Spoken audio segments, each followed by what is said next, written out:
Hey everybody. So I've had this idea for a long time of a video where I walk around a museum, take some videos and photos, and later voice over my commentary. This isn't replacing my regular uploads or anything. It's just a fun side project. Anyways, I recently went to Boulder and I decided to check out their university's small museum. The actual museum itself is basically just a two-story building on the campus with the front entrance seen here being the second floor. The basement was the first place I investigated. One wing of it was Anthropology, which I checked out and thought it was interesting, but I decided not to record. The other wing was all about biodiversity, which is certainly further in my ballpark. They had this temporary exhibit all about research in Antarctica, which I didn't look too much into, but looked cool.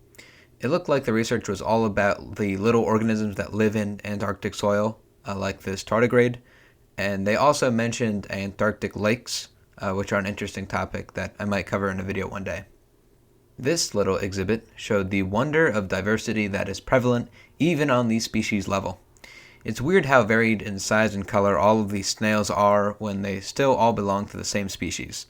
How derived a specimen has to be a new species really differs with different branches of biology. For instance, if these were dinosaur specimens, you'd bet there'd be like 20 different species and 10 new genera.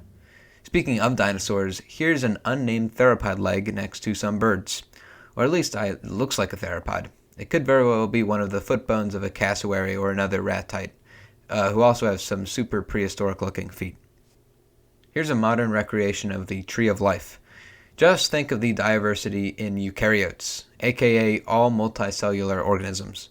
And we still just form a little slice in this tree. What forms the rest? Well, bacteria. Lots and lots of bacteria. Here's just some more cabinets filled with various specimens.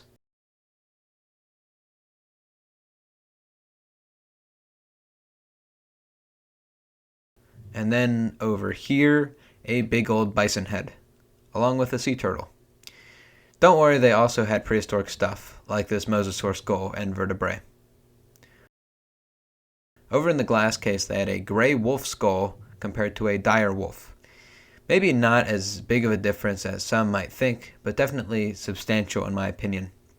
The dire wolf skull came from the La Brea tar pits in California. The description says many types of fauna were caught in the tar pits, but then goes on to list plants, which are flora. What an awful error. I mean, at that point, you just burned down the entire museum. Here's yet another cabinet, along with a cross-section model of an earthworm. This is definitely one of the few places where a giant worm model on your desk is appropriate. And now to the fossils section.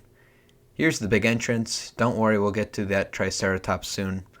Although I didn't take pictures of everything in this room, so there might be a few things in the background I don't go over. One thing I liked about this room was it focused not just on dinosaurs, but more obscure prehistoric life. Here's some Dicynodont skulls, those little pig stem mammals from the Triassic. These are two specimens of an early carnivore called Hoplophonius that lived in the Eocene and Oligocene. Although it may look like a saber-toothed cat, it's actually a separate and much earlier lineage of carnivore. After looking at it, I realized I probably could have included these guys in my early Cenozoic mammals video. Here's some clam fossils for you people that are into that stuff.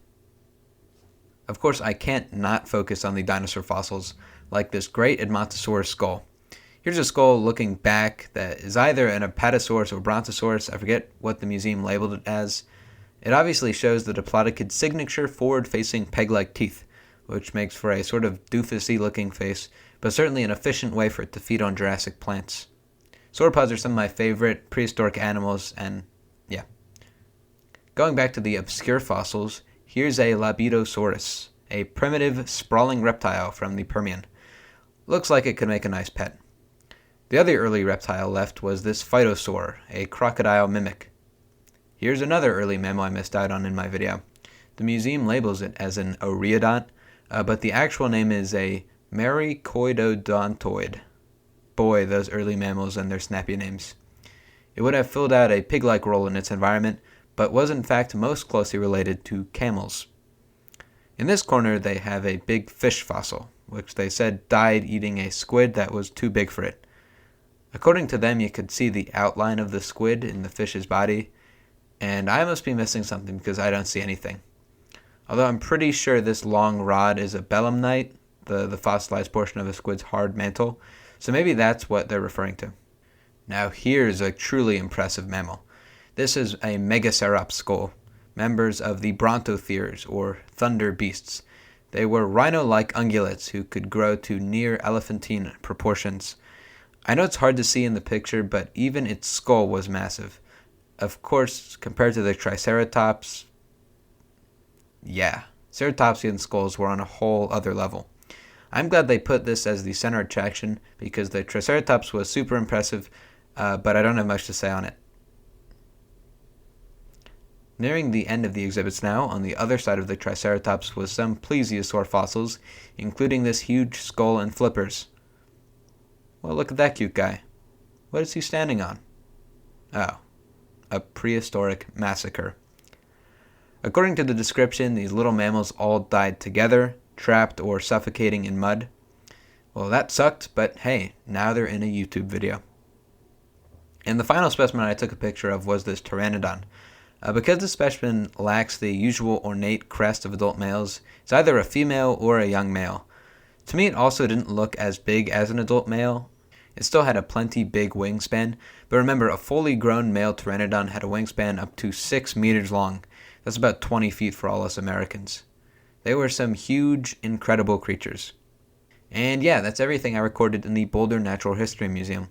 But don't worry, if you don't like fossils, there's still plenty of things to check out in Boulder, like this giant golden monkey.